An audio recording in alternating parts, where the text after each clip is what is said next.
Well, good morning, everyone. My name is Mighty Stream, and I'm going to do your February the 5th, just for today, in a meditation.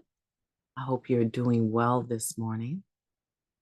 I feel excellent. My spirit feels excellent. Okay, here's our meditation.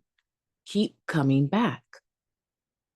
We are grateful that we were made so welcome at meetings, that we felt comfortable.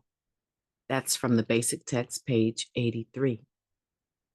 Remember how scared we were when we walked into our first NA meeting? Even if we walked in with a friend, most of us recall how difficult it was to attend that first meeting.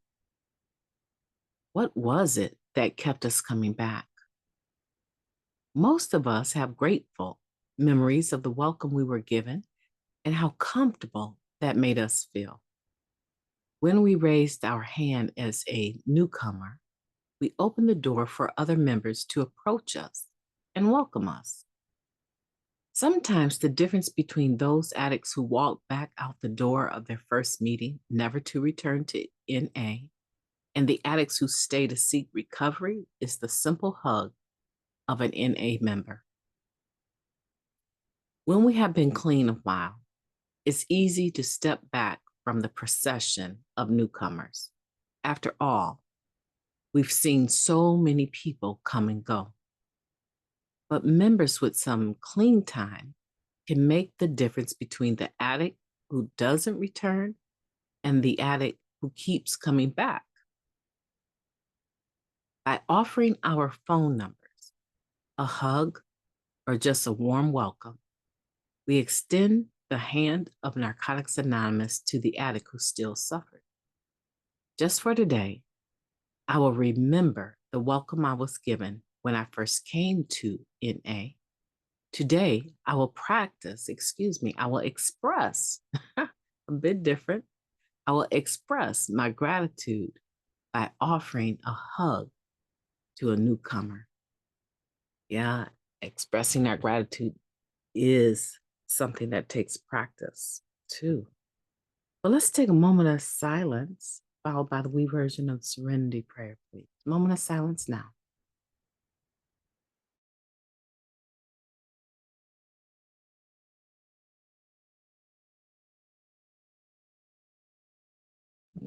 Thank you, God.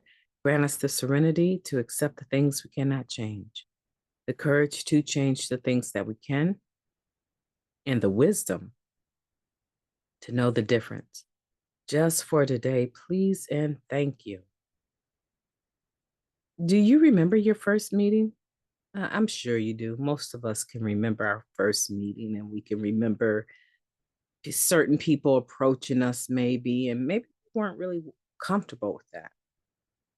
But more than likely, now that we think about it and go back to it, it's probably got a lot to do with why we keep coming back. That welcome, that inclusivity, that feeling that I could come into this meeting and just sit down. I don't have to be anything. I don't have to be anyone. I don't have to say anything. I've said enough. I've admitted that I was an addict and that I needed your help.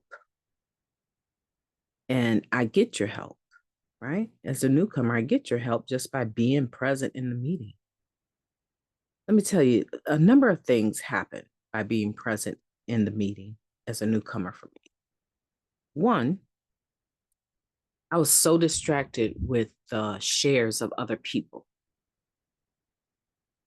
I mean, I was really touched by the share of other people, to the point where I would not, if a person was speaking, I would not take my eyes off of them. It probably made them feel uncomfortable to some extent. However, there was a piece of me that was in awe that they were able to share as honestly about what they were sharing about. And there was something in me that said, if they can share that, man, that's way worse than what I've done. I can probably share what I've done. It was comparing, but it was in an encouraging type of way. So I was really taken with the shares of other individuals, the honest share of other individuals. So that helped me to have some faith that I could be restored to sanity.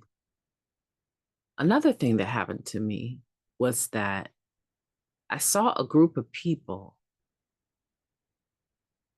having a good time, laughing, hugging each other, talking trash, and no one was really upset with anyone.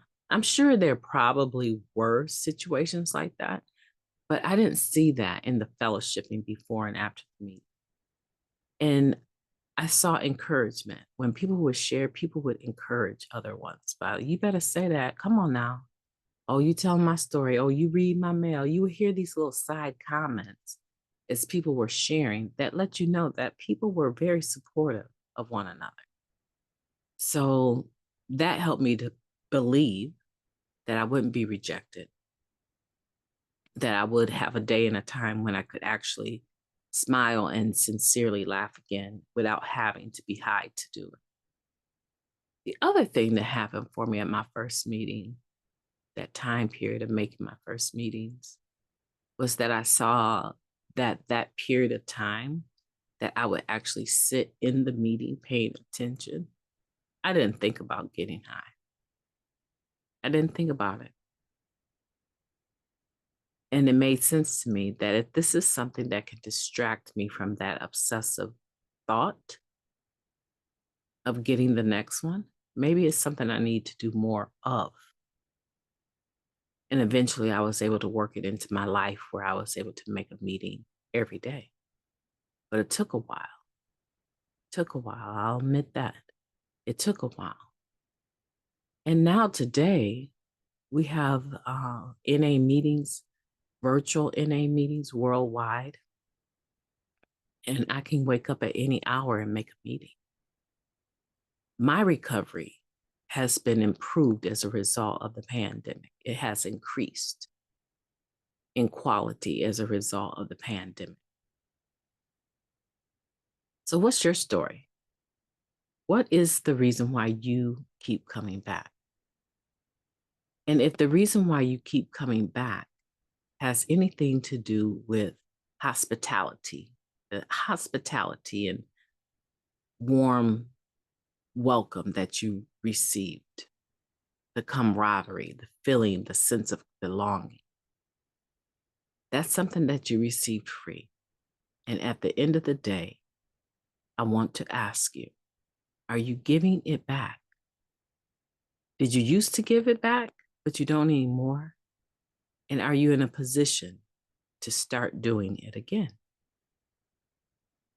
I think that keeps us healthy. I think that keeps the fellowship healthy. I hope you have a beautiful day. I'm planning on having a wonderful day. I want you to get out there and do something mighty after being in this flow of recovery, a very powerful flow, I might say. I enjoy your company, and I want to thank all 157, I think maybe 158, I didn't look at the number today, of you subscribers and those that are able to listen. Thank you for listening. However long you listen for, I think it increases us. And if you have time, I want you to go look at the work I'm doing on the steps. And in there, you're going to find someone, I won't call their name, posted a very beautiful poem called The Cave. I want you to go in there. You're going to need at least 5 minutes to read it and grasp it thoroughly. And then leave a comment. Leave a comment below the poem and express what you thought about it. Let's give them some feedback, okay? Well, you guys take care. Talk to you soon. And I will be talking to you tomorrow.